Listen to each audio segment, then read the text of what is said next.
Estimados amigos, soy Rodolfo Guerrero Martínez en otra emisión de Prensa Jurídica en el marco de la Feria Internacional del Libro y con el placer de que nos dé un poco de su tiempo el doctor Imer B. Flores, profesor e investigador de la Universidad Nacional Autónoma de México y quien hoy abordó en el Encuentro Internacional de Juristas organizado por la División de Estudios Jurídicos de la Universidad de Guadalajara el tema... El derecho como artefacto. El derecho como un artefacto, lo que es la construcción versus la convención. Exacto. Y doctor, para todos aquellos que no tuvieron el gusto de poder acudir, será un privilegio que nos pueda compartir algo al respecto y de antemano, muchas gracias. No, al contrario, gracias a ti, Rodolfo, gracias por compartir tu micrófono y tu cámara para llegar a los alumnos de la universidad y también entiendo que alguno que otro profesor.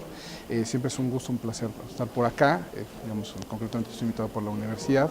Y bueno, básicamente el tema es un tema de entender al derecho como artefacto, lo cual puede ser muy obvio, no creo que haya nadie que pueda de entrada negar eso, pero atrás de este gran consenso, amplio consenso, pues damos por hecho muchas cosas que creo que vale la pena que vayamos identificando. Básicamente, yo lo que hacía yo en la ponencia o en la conferencia era contarles un poco cómo primero pues, necesitamos revisar la teoría general de los artefactos, ¿no? Y bueno, y cómo luego eso lo podemos aplicar al derecho para ver qué tan bien o mal el derecho funciona ahí y bueno, y qué más implicaciones podemos sacar de esa reflexión. Y empiezo con una cosa muy obvia.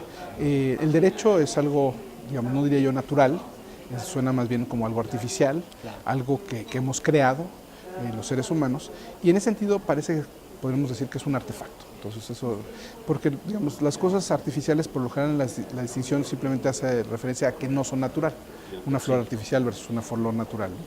En el caso de los artefactos, por lo general le agregamos la idea de que son creados con alguna función, con algún propósito.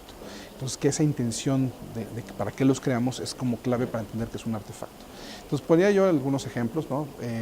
Si yo les digo de un lago pues puede ser natural o bien puede ser artificial. Pues sí, lo hicimos los hombres, pero pues hasta ahí es un lago, ¿no? No cumple una mayor función más que esa, ¿no? Que reproducir algo que está en la naturaleza lo hacemos de manera artificial. Pero cuando jugamos con artefactos, un río, que también podemos entender como algo natural, resulta que lo podemos convertir en un artefacto si lo usamos como un borde, un límite, una frontera entre dos países. El Río Grande, el Río Bravo del Norte es un claro ejemplo, ¿no? Ahí está la frontera entre México y Estados Unidos. Claro. Más allá del río, que a veces no tiene agua, pero sabemos que ahí está la frontera. Entonces, sí. ¿Cómo esa metáfora o esa idea de entender que el derecho puede entenderse también como algo que creamos, y, digamos, no es meramente artificial, sino que tiene como estas características de ser un artefacto? Entonces, ¿cuáles son las características de un artefacto? Pues los artefactos son creados por agentes, por personas, por seres humanos. Pueden ser creados en lo individual, una sola persona o varias, se ayudan para crear un mismo objeto, un mismo artefacto. Entonces son creados por los agentes, ¿no? En ese sentido, el término agente y artefacto pues son muy parecidos. Necesitas un agente que haya creado el artefacto. De ahí hay quienes, Gilpin, un autor, le saca 3 conclusiones o 3 notas. Dice, bueno, de entrada, entonces se necesita, bueno, él dice que el artefacto depende de la intención del autor. Y yo me parece que el depende es muy fuerte, me parece que entonces solamente aquellos que fueran exactamente como los quería hacer el autor contarían como artefactos. Y como podrás, vamos a tener una intuición, los artefactos no siempre nos salen bien o a la primera bien, entonces siempre a veces estamos como, y es parte de lo que me gustaría como que veamos del artefacto, lo hacemos y rehacemos, los construimos, los reconstruimos, y es parte de lo que me gustaría que veamos en la metáfora aplicándola al derecho. Entonces no nada más es que haya, y digo, yo me parece muy fuerte hablar de la dependencia, de la intención del autor, pero creo que sí se necesita de la intención del autor. Pero además de la intención, que el que va a producir algo tenga más o menos éxito en haber producido algo. Sí. Ese algo que produce no tiene que ser exactamente igual a lo que él quería, pero tiene que haber tenido éxito en producir algo. Y eventualmente ese algo que se produce tiene que contar con una cierta aceptación, un cierto reconocimiento por todos. Y ahí esa es la nota que me parece que para efectos del derecho va a ser muy relevante, porque el derecho no es, digamos, sí creo que tiene una intencionalidad atrás, sí creo que tenemos más o menos éxito en crear el derecho, pero sobre todo lo que me parece como más claro es que tenemos como que lo aceptamos o lo reconocemos como derecho. Y es en la medida en que funciona en la medida en que nosotros le reconocemos que sirve para lo que debe servir. Entonces, eso es parte de lo que yo diría que es parte de la nota. A esas tres grandes características hay una cuarta que sería que lo evaluamos. El derecho también lo evaluamos. Y nótese, ¿qué evaluamos? Evaluamos el grado de fidelidad o qué tan parecido es el artefacto que yo intencionalmente quería crear con lo que creé, qué tan bueno era la intención para el propósito o qué tan buena es lo que creé para el propósito. Entonces tengo tres grandes evaluaciones o posibles evaluaciones que hago y que eventualmente me van alimentando cómo tendría que ser ese artefacto. Tendría que cambiarlo, lo debo dejar como está, me faltó algo, me sobró, sí, claro, le quito, le pongo. Entonces yo creo que el derecho pues, cuadra muy bien con esta descripción, pero insisto, también todavía habrá que ver como esas implicaciones de que estemos evaluándolo. La evaluación, creo yo, a diferencia de algunos artefactos muy físicos, claramente físicos, donde pues la silla, ¿no? Pues tú la ves y dices, no, pues trae una pata coja, pues hay que corregir esa pata, es como muy evidente la evaluación es meramente técnica. Pero en aquellos artefactos que son como el derecho más abstractos, que no tienes una enunciación concreta, sino que son abstractos, pues con qué lo comparas, con qué lo contrastas, ¿no? Sí, entonces, claro, tu evaluación no va a ser meramente técnica, sino que tu evaluación va a ser inclusive moral.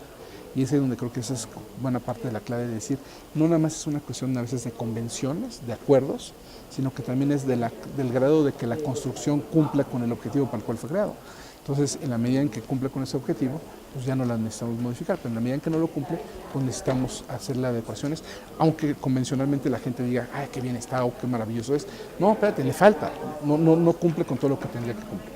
En su opinión, doctor, hablando de la construcción y de la convención, y refiriéndonos al caso específico de México, ¿es necesario este debate en el que se propone que México tenga una nueva constitución? ¿No es necesario?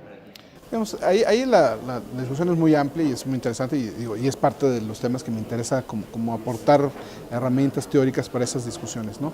En esa lógica, ¿no? Creo que estamos de acuerdo que es un artefacto, entonces lo podemos volver a crear y recrear cuantas veces sea como sea necesario. Ahí el problema que yo le veo al caso mexicano y que tenemos que ser como muy contundentes con la discusión es, Constitución tenemos, instituciones previstas en la Constitución tenemos, yo diría que un alto porcentaje de las que creo que son deseables. ¿Nos faltaría por ahí alguna? Sí.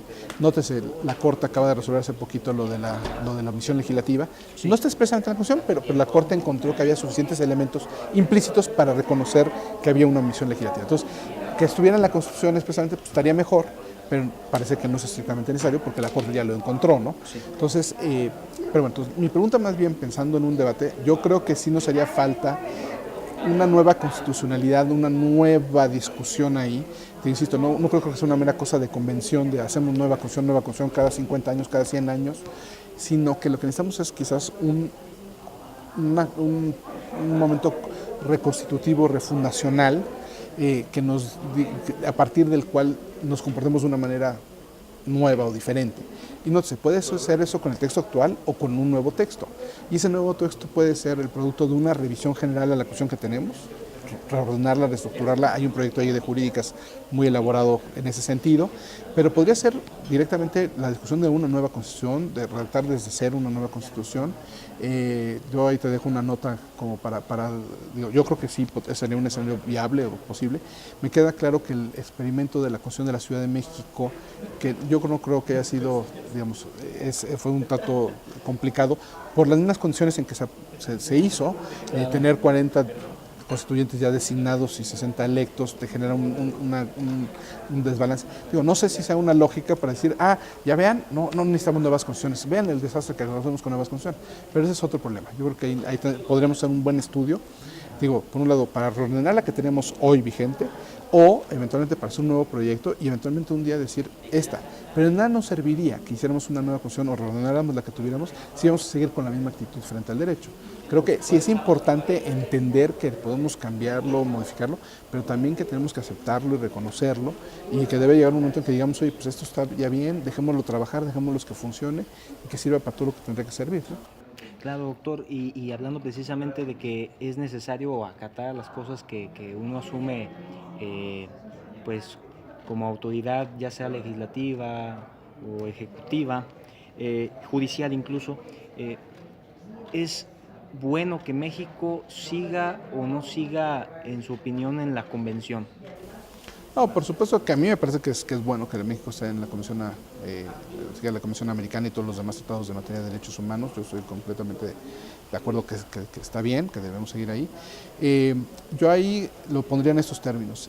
Yo creo que lo que necesitaríamos verdaderamente es que nuestras propias autoridades al interior, ahí tenemos todos los derechos, están en la Constitución mexicana y en los tratados que hemos reconocido que están dentro de la propia Constitución, en el bloque de constitucionalidad, y lo que necesitamos es que los operadores jurídicos lo entiendan así y que lo resuelvan en nuestras sedes locales, a todos los niveles de nuestro gobierno, con esa lógica, que eventualmente, si hay casos que no resolvemos nosotros, eventualmente van a parar en la Corte Interamericana, Comisión Interamericana, Corte Interamericana, pero es porque nosotros no los hemos resuelto bien en nuestras instancias locales. Sí. Y es por eso que esos casos tienen que llegar a instancias internacionales. Pero si nosotros hiciéramos bien el trabajo y nos tomáramos en serio el tema, creo que podríamos resolverlo incorporando los elementos de derechos humanos desde este momento. Y como verás, siguiendo con el tema, cómo usamos la misma convención como los elementos para evaluar y controlar que sí, que no sería lo admisible en lo que estamos construyendo. Insisto, no es meramente convención, no es que hacemos una convención para nosotros salirnos de la convención americana, no, necesitamos entender que estamos construyendo, esto es un proceso de mucho tiempo, donde hemos ido aceptando y reconociendo varias cosas todos, y que necesitamos ahí mantener la dinámica y estar evaluando constantemente el derecho para ver que sirva como debe servir.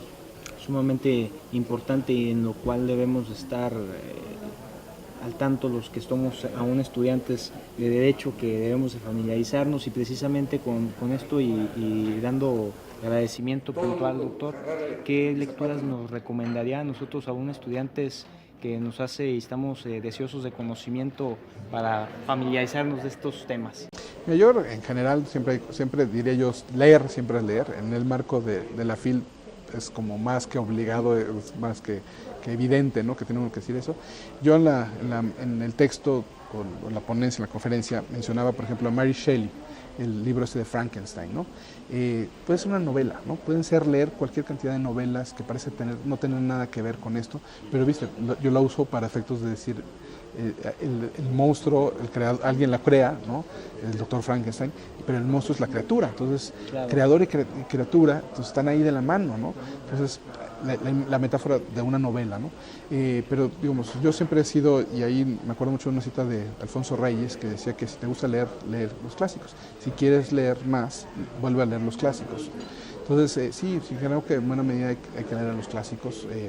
Yo mencionaba por un lado a Aristóteles, con algunas notas también críticas de Aristóteles. Digo, no quiere decir que todas las lecturas sean críticas, ¿no? Tienes que ser crítico con lo que lees, y leer a los clásicos me parece fundamental, ¿no? Mencionaba a Aristóteles, mencionaba a Hobbes, Locke, Rousseau, Kant, que son de los que claramente compraron la idea de que el derecho de tener un artefacto lo creamos nosotros, ya no es el mundo natural, es el mundo artificial, siguiendo nuestras convenciones, nuestros acuerdos, nuestras construcciones, que creo que me parece que es el término más correcto. Y en ese sentido, bueno, lecturas, podemos irnos ahora a las de derecho. En un ratito presentamos un libro que edité yo sobre doctrina constitucional mexicana. En el libro que edité sobre doctrina constitucional mexicana, más o menos compilo a diferentes autores clásicos de los constitucionalistas, de los doctrinarios mexicanos, Tena Ramírez, Antonio Martínez Báez, Herrera y Lazo, digamos, Mario de la Cueva, Alberto Trueba Urbina, digamos, todos, digamos, Gabino Fraga, Antonio Carrillo Flores, todos estos grandes profesores que yo diría que mi generación todavía nos tocó oírlos, verlos, eran profesores ya eméritos, muchos muy grandes, pero pues todavía nos tocó como tener esa idea de que por ahí estaban esos grandes profesores, que sabemos que hicieron grandes aportaciones, algunos también muy criticables, pero ahí están esos autores, que nosotros más o menos inclusive llegamos a ver a las personas en físico y a sus libros, y que las generaciones más jóvenes quizás no conozcan, y que me parece que vale la pena como difundir y divulgarlo, para que ustedes puedan leerlos directamente, no nada más que lo que dice en el libro de texto de fulano, que ahí menciona a estos autores, sino que realmente pues puedan leer algún texto clave de cada uno de ellos, para que se vayan formando como su propia opinión, su propio criterio, y que conozcan un poco esa parte de la doctrina constitucional mexicana, ¿no? Entonces, digo, libros, autores, leer, hay muchísimo que leer, y bueno, aquí en el marco de la FIL, por supuesto que todo sería muy recomendable. Obligatorio. Y me interesa mucho puntualizar, ¿cuál es el libro que a continuación presenta en el marco de la feria? Este que se llama Doctrina Constitucional Mexicana. Sí.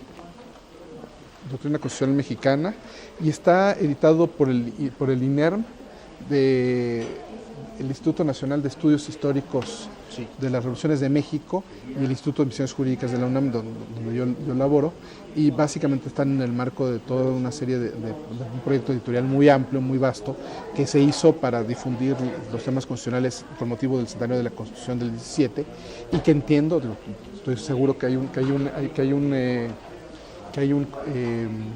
stand del INERM y de jurídicas aquí en la FIL, y que seguramente ahí lo podrán encontrar. No, más que agradecido, doctor Imer, y por supuesto a todos ustedes que continúen viendo este espacio que nos brindan con todo el gusto, y nosotros el agradecimiento de los doctores, el doctor Imer Flores, profesor investigador de la Universidad Nacional Autónoma de México. Doctor. Muchas gracias, Rodolfo, muchas gracias a todos ustedes por escuchar la nota. Y ustedes, estimados amigos, hasta pronto.